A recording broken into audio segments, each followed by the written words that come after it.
Do you believe in any religion? کا جواب بھی بڑا سیدھا ہے نہیں. میری رائے میں جتنا بھی کچھ میں نے سیکھا ہے دنیا کے بارے میں, ہماری پلانٹ کی ہسٹری کے بارے میں, ایوولوشن کے بارے میں, یہ ساری چیزوں کو سمجھ کر میں نے جو انڈرسٹینڈنگ ڈیولپ کری ہے, میری رائے میں کوئی بھگوان, کوئی اللہ, کوئی گاڈ ایگزسٹ نہیں کرتا.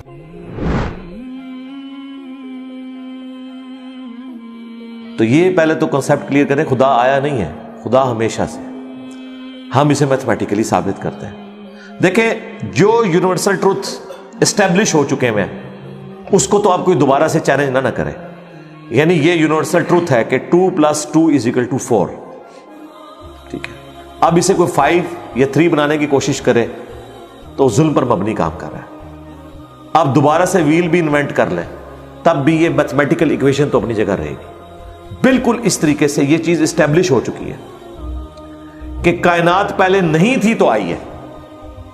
آپ کو پتا ہے کچھ عرصہ یہ نظریہ رہا ہے 17ویں اور 18ویں صدی میں کہ یہ اسٹیڈی اسٹیٹ کائنات ہے, ہمیشہ سے ایسے ہی چل رہی ہے. لیکن یہ اب نظریہ اپنی موت مر گیا. ہم جس ایرا میں بیٹھے ہیں نا, یہ نظریہ ختم ہو چکا ہے. آج سے نہیں, بگ بینگ کے بعد سے, جب وہ ہبل نے وہ ٹیلیسکوپ کے ذریعے چیز دیکھی تھی 1920s میں. ہبل آپ کو پتا ہے ایک بہت بڑا سائنٹسٹ تھا امریکہ میں, اس نے ٹیلیسکوپ کے ذریعے جب یہ سٹارز کی موومنٹ دیکھی, اس کے اوپر میری تفصیلی ویڈیو بھی ہے, بلیک ہولز کے اوپر بھی آپ دیکھ لیں, اور فرام کریشن ٹو کریٹر بھی دیکھ لیں, اس میں میں نے بتایا تھا ہو از اللہ, اس میں بھی بتایا تھا. ہدایہ وکٹری چینل کے اوپر ہمارے بھائی نے دیکھیں کس طرح اس پہ ویلیو ایڈیشن کی ہے, وہ ساری ویڈیوز ہیں. تو ہبل نے یہ دیکھا کہ کائنات میں جتنے بھی یہ اجرام فلکی ہیں, یعنی آسمان پہ جتنے آپ کو سیارے ستارے نظر آ رہے ہیں نا, ان میں ایک کامن چیز یہ ہے کہ سب ایک دوسرے سے دور جا رہے ہیں. اور اس کے لیے اس نے اسپیکٹرم جب ڈرا کیا, اسپیکٹرم جب گریجولی کسی چیز کا لائٹ کا اسپیکٹرم ریڈ کی طرف شفٹ ہو, اٹ مینز کہ وہ آپ سے دور جا رہی ہے. تو یہ چیز لاجیکل تھی کہ جب یہ دور جا رہی ہے تو اس کو ٹائم میں ریورس کیا جائے تو کسی ایک جگہ سے شروع ہی ہوگی. یعنی میں ہاتھ میں کچھ بالز پکڑوں اور انہیں یوں پھینکوں, سارے ایک دوسرے سے دور جائیں گے. اور یہ ایک یونیورسل ٹروتھ ہے کہ یہ دور اس لیے جا رہے ہیں کہ کہیں ایک جگہ سے یہ سٹارٹ ہوئے تھے. یہ تو ایک نیچرل چیز ہے. اچھا, انہوں نے کہا کہ اگر ہم ٹائم کو ریورس کریں اور ایسے پوائنٹ پہ پہنچیں کہ جہاں سے یہ چیز سٹارٹ ہوئی تھی, تو اس کو سائنٹسٹ نے نام دیا کہ وہ ایک ایسا پوائنٹ تھا کہ جس کی ڈینسٹی انفینٹ تھی, نہ ختم ہونے والی, اور والیوم 0 تھا. والیوم 0 ہے اور ڈینسٹی انفینٹ ہے.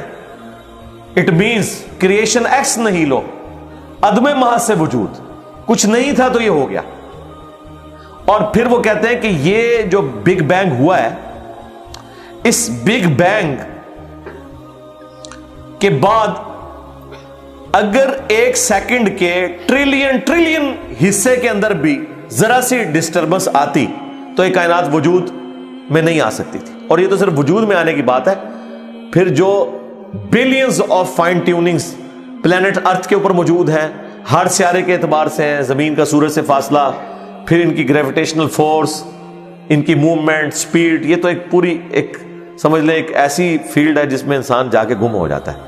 ان ساری چیزوں کو کنسیڈر کر کے اسٹیڈی اسٹیٹ کائنات کی تھیوری تو ہوگی ختم اور بگ بینگ ہوگی اسٹیبلش.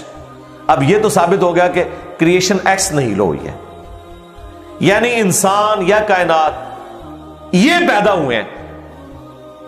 پرابلم تب تھی آپ کے لیے جب آپ یہ مانتے کہ یہ بھی ہمیشہ سے ہیں, ہمیشہ سے انسان پیدا ہو رہے ہیں اور دوسرا اینڈ کوئی نہیں ہے. یہ تو مسئلہ حل کر دیا آپ کا سائنس نے. ان کا نہیں, کریشن تو ہوئی ہے. اب اس کا کریٹر ہے یا نہیں ہے, اس کے اوپر وہ آ کے بات کرتے ہیں. اب یہ جو فائن ٹیوننگز ہیں, ان کو سمجھنے کے لیے اتنے دماغ کی ضرورت ہے, اتنے برینز کی ضرورت ہے, ڈی این اے کی سٹرکچر کو سمجھنے کے لیے, اس ہارمونی کو سمجھنے کے لیے, بنانے کے لیے نہیں سرکار. اتنے برینز لگ جائیں. آج تک ہم ڈسکوریز ہی کر رہے ہیں. یہ جتنے ہم چیزیں دریافت کرتے ہیں نا, وہ ہم قانون قدرت دریافت کرتے ہیں. یعنی اگر ہم نے یہ چیز ایکسپلور کر لی ہے کہ سورج مشرق سے نکلتا ہے, مغرب میں غروب ہوتا ہے ود رسپیکٹ ٹو زمین, ویسے تو غروب ہوتا ہی نہیں ہے نا, نکلتا ہے. تو یہ ایک فزیکل فینومینا ہے جو ہم نے ڈسکور کیا ہے. اس فینومینا نے سورج کو پیدا نہیں کیا. یہ کریٹر آف سن تو نہیں ہے یہ اگر آپ کو پتا چل گیا. انڈے میں سے چوزا نکلتا ہے اور چوزا اتنے عرصے کے لیے انڈے کو آپ گرمائش میں رکھتے ہیں 22 دن کے لیے مرغی کے نیچے یا کسی مشین میں, تو اس انفارمیشن نے چوزے کو پیدا نہیں کیا, بلکہ یہ چوزے کے پیدا ہونے کے بارے میں انفارمیشن ہے. آپ اس کے اندر مزید چلے جائیں, جتنا ڈیپ ڈگ کرتے جائیں, الٹیمیٹلی آپ کی ایک انفارمیشن ایڈ ہوگی.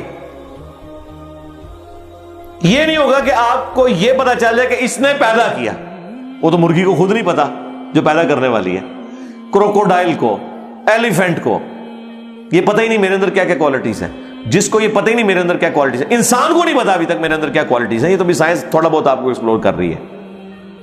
تو کریٹر تو ہم ان کوالٹیز کے ہے ہی نہیں ہے. اور پھر پیچھے ایک برین اس اعتبار سے ہے کہ وہ ایک آرگنائز طریقے سے, اور یہ بھی چیز ڈیفینیٹلی فیزیبلٹی کے تحت آپ سمجھیں میتھمیٹکس میں اسٹیبلش ہو چکی ہے کہ یہ پورے ایک آرگنائز طریقے سے جو چیز چل رہی ہوتی ہے اس کے پیچھے ایک برین ضرور ہوتا ہے. برین کے بغیر یہ کوئی ڈیزائن کر نہیں سکتا. فزکس کا سیکنڈ آف تھرمو ڈائنامکس جو ہے کہ انٹروپی یا تو کانسٹنٹ رہتی ہے یا انکریز کرتی ہے, یعنی ڈس آرڈر. خدا نہ خواستہ یہاں پہ دھماکہ ہو جائے تو ہر چیز بکھر جائے گی. اس کے بعد دنیا کا کوئی دھماکہ دوبارہ اس کو اس حالت میں ارینج نہیں کر سکتا. اس کو کہتے ہیں انٹروپی, کہ کہیں پہ بگاڑ آتا ہے تو وہ بڑھتا ہے. یہ ہو سکتا ہے کہ مزید آپ لوگ لائیں تو یہ بگاڑ اور بڑھتا جائے, یا جتنا ہے اتنا ہی رہے, واپس آرگنائز نہیں ہو سکتا جب تک کہ دوبارہ سے انٹروین کر کے آپ یہ کرنا. جس طرح وہ زیارت میں انہوں نے محمد علی جناح کے وہ سارے وہ میوزیم تباہ کر دیا تھا دہشت گردوں نے, تو دوبارہ سے انہوں نے بنایا, تو خود بخود تو نہیں بنا.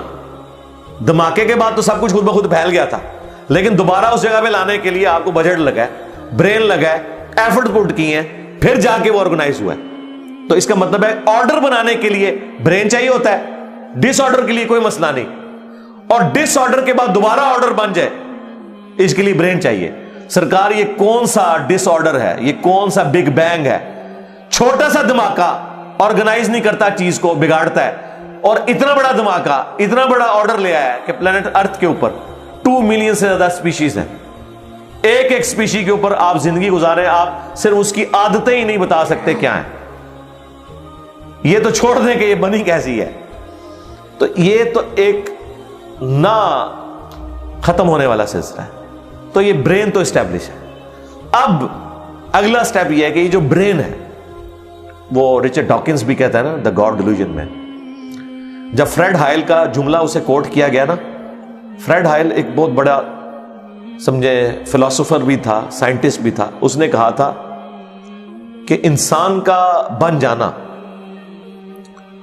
خود بخود یہ اسی طرح کا فینومینا ہے, یہ اس سے بڑھ کر کمپلیکس فینومینا ہے کہ کوئی شخص یہ کلیم کرے کہ کوئی ہوائی جھکڑ ٹورنیڈو چلا اور اس نے کوڑے کباڑ کے ڈھیر سے مٹیریل اٹھایا اور ایک بوئنگ 747 تیار کر دیا. یہ دنیا کا کوئی پاگل بیوقوف آدمی بھی یہ بات نہیں مانے گا. اس کو چھوڑ دے, ایک بال پوائنٹ بننے کو کوئی نہیں مانے گا. تو اس نے کہا اس سے کمپلیکس چیز انسان ہے, اس کو تم یہ مانے ہوئے کہ خود بخود مان گئی ہے بغیر کسی برین کے. اچھا, تو اس کا جواب آپ کو پتا ہے رچرڈ ڈاکنز نے کیا دیا؟ اس نے ایک چیپٹر بنایا, اس کی ہیڈنگ رکھی دا الٹیمیٹ بوئنگ 747. اس نے کہا پھر سب سے بڑا بوئنگ 747 تو گاڈ ہے. آپ یہ کہہ رہے ہو کہ انسان اتنا کمپلیکس ہے کہ خود بن نہیں سکتا کسی کے بنائے بغیر, تو جو اس کو بنانے والا ہے وہ تو اس سے زیادہ کمپلیکس ہے, وہ تو الٹیمیٹ بوئنگ 747 ہے. اگر اتنا مشکل انسان ڈی این اے اسٹرکچر والا یہ آپ کہتے ہو خود نہیں بنے گا, اس کو کوئی بنائے گا, تو جس نے اسے بنایا ہے وہ تو اس سے زیادہ کمپلیکس چیز ہے, تو اس کا بھی کوئی کریٹر ہونا چاہیے. تو ہم نے کیا کہا تھا, رکو ذرا صبر کرو, for the sake of argument ہم تمہاری بات کے ساتھ ایگری کرتے ہیں, لیکن آگے چل. ہاں, وہ جو کریٹر ہے جس نے ہمارے کریٹر کو بنایا ہوگا تو یقیناً وہ ہمارے کریٹر سے بھی زیادہ کمپلیکس کریٹر ہوگا, تو پھر اس کا بھی کوئی کریٹر ہونا چاہیے. اب تو قیامت تک لگا رہا ہے, یہ ایکویشن کہیں ختم نہیں ہوگی تا وقت کہ کوئی ایک کریٹر ایسا ہو جسے کسی نے نہ بنایا ہو. تو وہی تو ہے لم یلد ولم یولد. سورہ اخلاص میں ہی تو ڈیفینیشن ہے لم یلد ولم یولد، سرکار یہ آپ کو میتھ سمجھا سکتی ہے، یہ آپ کو فزکس سمجھا سکتی ہے. یہ کتنی بڑی ڈیفینیشن ہے. ہم نے بچپن میں ایسے ہی یاد کر لیا کہ نہ اس کا کوئی باپ ہے نہ کوئی بیٹا. نہ، یہ تو ہم ایک اخلاقی سے ترجمہ کر رہے ہیں نا. تو ایکچوئل ترجمہ ہے کہ نہ وہ خود کسی سے نکلا ہے نہ اس سے کوئی نکلا ہے، وہ ہمیشہ سے. اس لیے بخاری مسلم میں حدیث ہے کہ تمہارے پاس شیطان آتا ہے نا تو کہتا ہے پہاڑوں کو کس نے بنایا؟ تم کہتے ہو اللہ نے. پوچھتا ہے درختوں کو کس نے بنایا؟ کہتا ہے اللہ نے.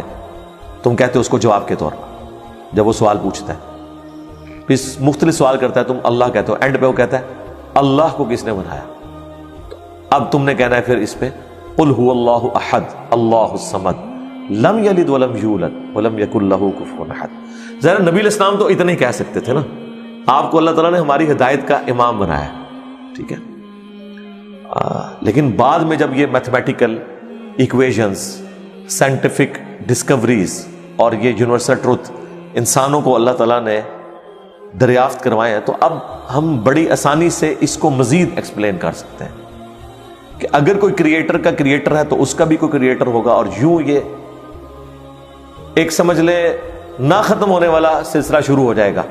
یہ آپ کو اچھا اب آپ سوچ رہے ہو کہ یہ کیوں ماننا پڑے گا کہ کوئی ایک ایسا ہونا چاہیے کہ جس کا، یہ اس لیے ماننا پڑے گا کہ دوسری طرف ایکویشن جو ہے وہ فزیکلی میرے سامنے موجود ہے کہ میں ہوں، کریشن موجود ہے. اگر ایک تھیوری ہوتی نا کہ نہ کریشن ہوتی نہ کریٹر تو ہمیں کوئی چیز مجبور نہیں کرتی تھی. اب ہماری مجبوری یہ ہے کہ کائنات ہمارے سامنے ہے، ہم زندہ مخلوق ہیں، ہم سب کچھ دیکھ رہے ہیں، کریٹڈ چیزیں موجود ہیں، تو دوسرے اینگل پہ ہمیں جانا پڑے گا اور الٹیمیٹلی کسی ایک کریٹر پہ رکنا پڑے گا، کوئی کریٹر نہ ہو اس کا. اس لیے میں نے اپنی ویڈیوز میں بارہا کہا ہے، اگر آپ مجھ سے پوچھیں کہ اللہ تعالیٰ کی کون سی ایسی کوالٹی ہے جو امیجنیشن سے باہر ہے، جس کی آپ کو مثال بھی نہیں بیان کر سکتے. دیکھیں اگر اللہ تعالیٰ کہتا ہے میں سنتا ہوں دیکھتا ہوں تو ہم اس کا ایک دھندلا تصور لا سکتے ہیں کہ میں بھی سنتا ہوں اور دیکھتا ہوں، اگرچہ میرا ادھار کا ہے، اللہ کا ذاتی ہے، میرا لمیٹڈ ہے، اللہ کا ان لمیٹڈ ہے، میرا ڈیپینڈنٹ ہے، اللہ کا انڈیپینڈنٹ ہے. ہر چیز کو آپ امیجن کر سکتے ہیں، لیکن اللہ کی جو یہ کوالٹی ہے کہ وہ ہمیشہ سے ہے، کبھی کوئی وقت ایسا نہیں تھا کہ وہ نہیں تھا. یہ ایک ایسا اندھا کنواں ہے، یہ وہ کانسیپٹ ہے کہ جس میں آپ غرق بھی ہو جائیں آپ کو اس کا کوئی سرا نہیں پکڑائی دے گا، ٹھیک ہے. اور یہ اللہ کی ایسی کوالٹی ہے. بہرحال یہ کوالٹی تو ہم اللہ کے ساتھ شیئر نہیں کر سکتے، لیکن جو اس کی دوسری کوالٹی ہے کہ وہ ہمیشہ کے لیے ہے، اس نے دیکھیں آپ کو شیئر کر لیا ہے اپنے ساتھ، خالق اور مخلوق کے فرق کے ساتھ ہمیشہ کی زندگی اس نے جنت میں آپ کا مقدر کر دی ہے. یعنی وہ کوالٹی تو شیئر نہیں ہو سکتی کہ ہمیشہ سے ہو، لیکن ہمیشہ کے لیے ہو، یہ اس نے آپ کو دے دی ہے. دیکھیں یہ وہ کنسپٹ ہے جس کے بعد آپ اللہ سے محبت کریں کہ دیکھیں وہ اکیلا تھا، اس نے اپنے ساتھ آپ کو شریک کر لیا، اس اعتبار سے کہ خالق اور مخلوق کا فرق تو ہے، لیکن اس نے دیکھیں آپ کو کیا کیا نعمتیں جنت میں دینی ہیں. آپ خواہش کریں گے وہ چیز آپ کے سامنے آ جائے گی. اسی کے لیے میں نے وہ منی گاڈ کی ٹرم ڈیوائز کی تھی خالق اور مخلوق کے ساتھ سمجھانے کے لیے. اپنا تو انہوں نے وحدت الوجود ڈیوائز کیا، جبکہ وجود تو اللہ کے علاوہ بھی موجود ہے، لیکن ہم نے کبھی ان کو نہیں کہا آپ کافر ہو. یہ ایکسپلینیشن دیتے ہیں وحدت الوجود سے مراد یہ ہے کہ حقیقی وجود ایک ہے، باقی اسی نے پیدا کیا. حالانکہ ان کا یہ نظریہ نہیں ہے، یہ کہتے ہیں باقی بھی اسی کا حصہ ہے. ہم کہتے ہیں نہیں چلو ٹھیک ہے، ہم بدگمانی نہیں کرتے. وحدت الوجود کا کانسیپٹ ہم نے کفر و شرک ان کے کہنے کے اوپر نہیں مانا، حالانکہ ہم لگا سکتے تھے فتویٰ، کیونکہ جب کوئی اپنی ایکسپلینیشن دے دیتا ہے پیچھے فتویٰ نہیں رہتا. لیکن انہوں نے ہمارے اوپر فتوے لگائے، یہ ہو گیا وہ ہو گیا. اور پھر دیکھیں وہ مفتی سعید صاحب نے بھی کہہ دیا بھائیا سب کی اپنی چھوٹی چھوٹی خدائیاں ہوں گی. ہاں آیا نا پھر. اور اب سے اس سے بڑی بات یہ کہتے ہیں یہ جی وہ جنت میں تو آپ دعا کریں گے تو آپ کو ملے گا، خواہش اور کن فیکون نہیں ہوگا. سرکار خواہش ہی ہے، اور آپ تو بات ہی نہ کریں. آپ تو اپنے بابوں کے لیے دنیا میں یہ کہتے ہیں نگاہ مار کے کر دیتا، تسی دنیا نگاہ مار کے کر دو دعا بغیر. کبھی آیا کہ عبد القادر جانی نے دعا کی تو مردہ زندہ ہو گیا؟ کہا نہیں کیا، اٹھ کن فیکون تسی دنیا میں بیٹھے ہوئے ہو. سانو جنت بھی کن فیکون کے اوپر تم جو ہے وہ کہتے ہو کہ یہ شرک کر رہے ہیں. تمہارے سارے بابوں کے بارے میں تم یہ دنیا میں شرک مانے ہوئے ہو جو ہے ہی سب کچھ جھوٹ ہے. ہم تو آخرت بتا رہے ہیں کن فیکون اس اعتبار سے کہ آپ کی خواہش کے بعد وہ چیز آپ کے سامنے آ جائے گی. چاہیں تو اشاروں سے اپنے کایا ہی پلٹ دیں دنیا کی. ہاں یہ حال ہے خدمت گاروں کا سرکار کا عالم کا. اشاروں سے, دعاؤں سے نہیں. تو سانو کہنا نہیں جنت کی دعا تو بعد ملے گا, اشارے نہ کچھ نہیں ملے گا. تو اسی دنیا جی اپنی جہنم بنائی ہوئی ہے اس طرح سے عقیدے رکھ کے, اور جو ایکچوئل ہے وہ تو ہے انشاءاللہ تعالی. ہاں شاید آپ کے لیے اور آپ جن کو مانتے ہیں ان کے لیے نہ ہو, اس لیے آپ ماننے کے لیے تیار نہیں ہے. ہمارے لیے تو ہے انشاءاللہ تعالی, انشاءاللہ.